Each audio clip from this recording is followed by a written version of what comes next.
रज रज दाता नू सुनाइए मेरे ने बिछड़ जाना रज रज।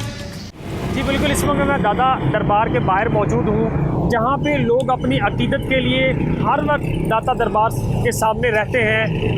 दाता साहब से उनकी अकीदत है, मोहब्बत है। वहीं पे ही एक 75 साल बुज़ुर्ग यहाँ हमें मिले हैं जिन्होंने अपनी उम्र दाता दरबार के बाहर गुजार दी है।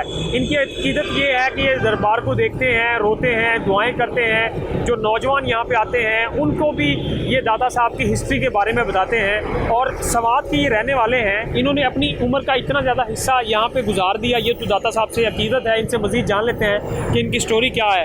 बाबा जी, सबसे पहले तो अपने बारे में बताइएगा और कितने अरसे से दाता साहब के बाहर आप यहाँ सड़क के किनारे पे रहते हैं? मैंने 1971 से मेरे दादा साहब की हाजिरी की, लेकिन ऐसे थे कि एक शायर ने कहा है कि कोई 2 कदम चलकर आप तक पहुँचता है, कोई सफ़र करते करते पाँव भी टूट जाते हैं, मंजिल सवेरे जाती है। तो लंबा सफ़र मेरा लंबा था, लेकिन ये कि डर में भी मेरे को एक सुकून है। ये बताइएगा कि कहा जाता है दाता दरबार के बाहर बहुत सारे लोग नशा भी करते हैं, बैठे होते हैं, आप इनके लिए दुआएं करते हैं, इनको बताते हैं? ये ऐसा है ना कि नूह अलैहिस्सलाम की सूरत कुरान शरीफ में आया हुआ है ना कि बाज़ दिलों पे मोहर लगे होते हैं, उनकी आंखें होती हैं लेकिन हक़ नज़र नहीं आता, उनके कान होते हैं लेकिन हक़ सुनने की ताकत नहीं रखता।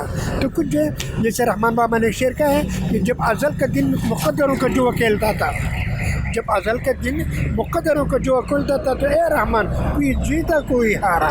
तो जो हार जाता है तो इस तरह से करते हैं, जो जीत जाते हैं वो ऐसा नहीं करते। जी, दाता साहब के मुरीद हैं और यहाँ आते हैं, सड़क किनारे बैठते हैं, दुआएं करते हैं। जो नौजवान यहाँ घूम फिर रहे होते हैं उनको दाता साहब के बारे में बताते हैं, उनकी हिस्ट्री के बारे में बताते हैं। यहाँ लोग आते हैं दरबार के बाहर, आपको यहाँ पे काफ़ी ज़्यादा लोग नज़र आएंगे, अकीदतमंद जो यहाँ पे रहते हैं, अपना टाइम स्पेंड करते हैं और उनका यही मानना है कि उनको रूहानी और कल्बी सुकून मिलता है। वहीं पे बहुत सारे लोग जैसे निसार चिश्ती जैसे कई लोग जिन्होंने सालों अपनी उम्र यही दाता साहब के दरबार के सामने गुजारी है और ये इनको अकीदत और मोहब्बत है।